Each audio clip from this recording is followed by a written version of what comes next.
olun. Şükür. Teşekkür ederim size. Ben de Makedonyalıyım.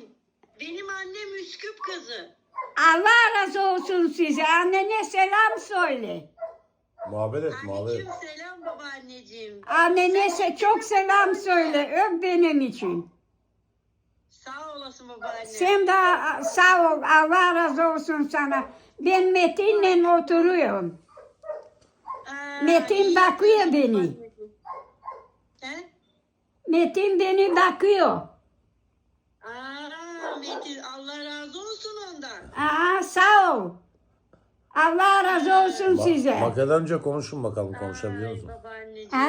Makedonca elinden konuşun. öperim Ben seni. Nedir? Makedonca konuşun. Babaanne. Kako si ti, harna li si? Ana su ti dobra si? Aha, i ja sam dobra. Šuću na gospoda što si dobra. Tamam, sağ ol da ti je halo. Ja sam od gostivar, devojče, mažena sam ovdje u Turcija. Od koga?